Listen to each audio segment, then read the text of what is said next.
Hello and welcome to our weekly Bible study. Now, as you know by now, if you've been following us, we are at this time studying health, wellness, and what it means to be healed. This is an ongoing topic that we're going to be dealing with in our personal lives on many different levels for the foreseeable future. And it's actually something we've always dealt with. It's not new. It's something that is a part of our lives and a part of uh, being human. Now, there's a couple of things I want you to kind of think about and questions to ask yourself as we have this discussion. First of all, what does the term wellness mean to you? And we're not talking about health. We're not talking about healing. We're talking about wellness. What does it mean to be well? And that may mean different things. That may have different connotations. And that's something that, in order to have a good thought about it or a good discussion, you first have to know where you're coming from. Before you can hear where someone else is coming from, you need to know your own vantage point. And so that's our first question. What does the term wellness mean? And also, what is your response to a statement such as this? Wellness is not the absence of disease, but the presence of faith. Let me say that again. Wellness is not the absence of disease, but it is the presence of faith. How does that work into your original concept of wellness? Also, how do you think of spiritual wellness as compared to physical wellness? Are they the same thing or are they different in some way? Can you be spiritually well while at the same time having physical illness or physical weakness? Can you be physically well and spiritually ill or spiritually diseased? Uh, Are they connected? If they are connected, how are they connected?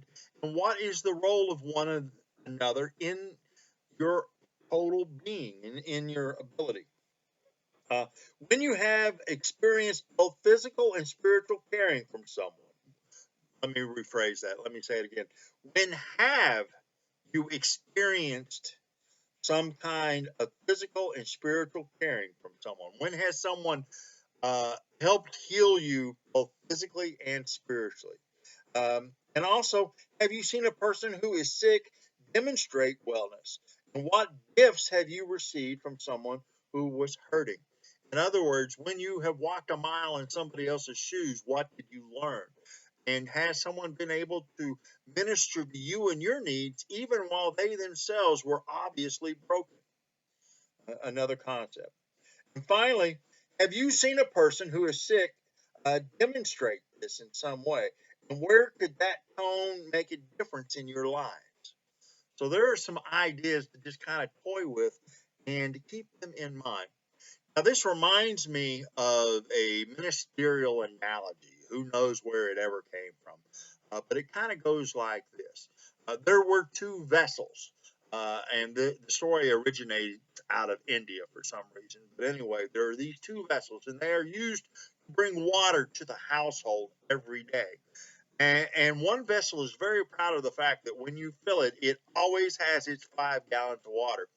But the other vessel, which is a 5 gallon vessel as well, it has a crack in it and it leaks the entire way. So that by the time you get back up to the household, about 2.5 gallons have actually leaked out. So instead of being able to bring in 10 gallons of water to the household, you always get 7.5 gallons. And the one vessel is very proud of the fact that it always does its job. And the other vessel is very upset about the fact that it never is, no matter how hard it tries, it never is able to uh, actively bring back what it is required to bring. It always winds up being a half measure. And finally, somehow in this story, the vessel voices its concern and its fears to the person who is going and getting the water. And the person just kind of chuckles and says, "Haven't you ever noticed the flowers on the way back? I know that you have crack, and I know that you're going to leak out about 2.5 gallons of water every day. no matter how hard you try, no matter how hard I try, you always wind up losing half your water. But what I decided years ago is I have planted flowers on your side of the trail. And as I walk back to the house, you water those flowers. And so on our way home, we always have those beautiful flowers uh, to experience on our way back to the house. As we look at our brokenness as human beings, whether we're sick physically or sick spiritually, we have to deal with these issues and we have to discuss in our own mind as well as with others how God heals us and what it means to be well. Now, there is a obvious parable that Jesus uses, and that's the Good Samaritan. And so this comes from Luke 10, verses 30 through 37. So hear these words. They asked Jesus, "Who is my neighbor?" Now Jesus replied, "A man was going down from Jerusalem to Jericho and fell into the hands of robbers, who stripped him, beat him, and went away, leaving him half dead. Now by chance a priest was going down that road, and when he saw him, he passed on the other side. So likewise a Levite, when he came to the place and saw him, passed by on the other side. The Samaritan, while traveling, came near him, and when he saw him, he was moved with pity. He went to him and bandaged his wounds, and having poured oil and wine on them, then he put him on his own animal, and brought him to an inn, and took care of him. Now the next day he took out 2 denarii, and gave them to the innkeeper, and said, Take care of him, and when I come back I will repay you whatever more you spend. Which of these three do you think was a neighbor and to the man who fell into the hands of the robbers?" The man said, "The one who showed him mercy." And Jesus said to him, "Go and do likewise."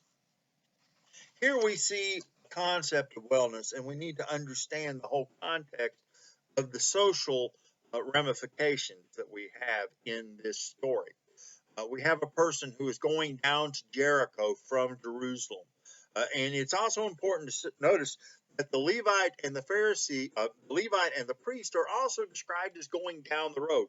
Now, this is a clue that they are going from Jerusalem down to the river Jericho, that they are going down the river Jordan. They're going to the city of Jericho. And with that in mind, they are not going to their religious duties. That's an important thing, because had they been going up, they could have said, well, I don't want to become um, spiritually unclean and not be able to do my job at the temple. The Levites were in charge of taking care of the temple. The priests, of course, were in charge of doing the priestly duties of the temple.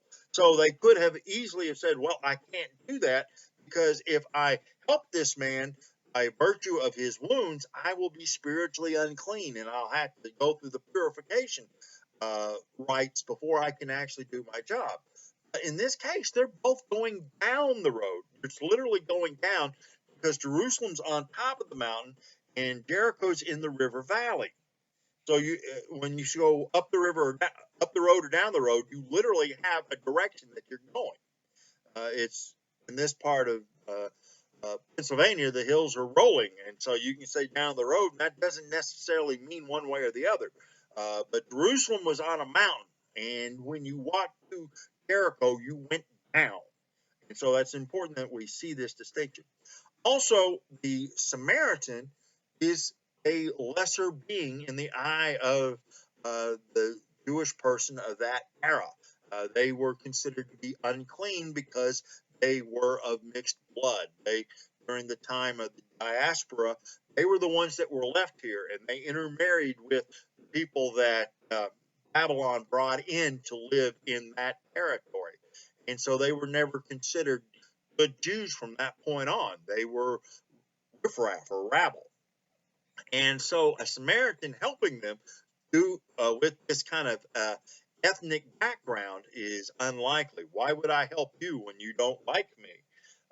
And so you have this ongoing struggle. But that is the person who comes and helps him. Now, it's also important to notice that in this story, we do not see the victim whole again. When we see the victim is still in pain. The victim is still busted up from being robbed. And yet the Samaritan has healed him in his own way. He has given him what he could. He's cleaned the wounds. He's taken him somewhere and nursed him back to as much health as he can. And then he is taking care of the person from that time on. When we look at this parable, we need to see ourselves in all four attributes or all four personalities. We need to see ourselves as the victim who is being cared for by someone else.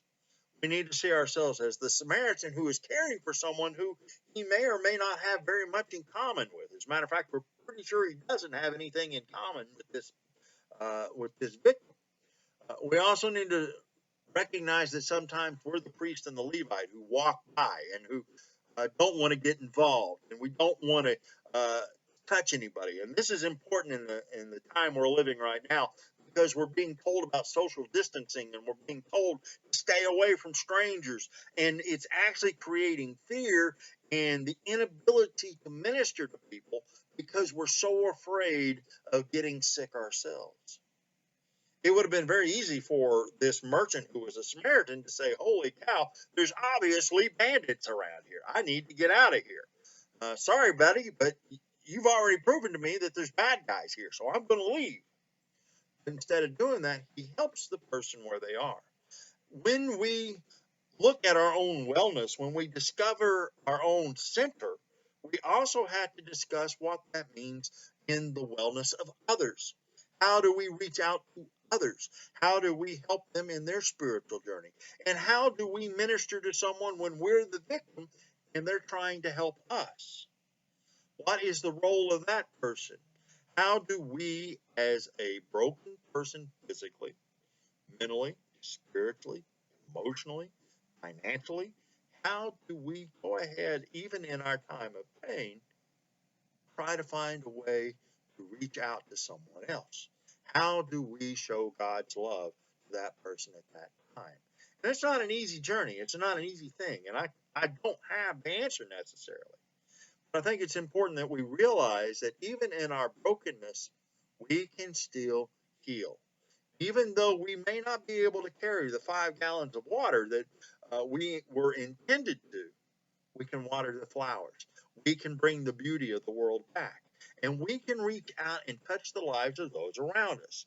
It's important that we do this. It's important that we realize that as Christians or as children of God, we have been called to minister. We have been called to heal and try to do what we can. Your faith has made you whole. Your faith is what it is that brings you back to your place of enlightenment. It is your faith in God and your faith in other people that helps you get out of your own bunker, your own place of safety, your own place of fear, so that you can truly become a child of the light.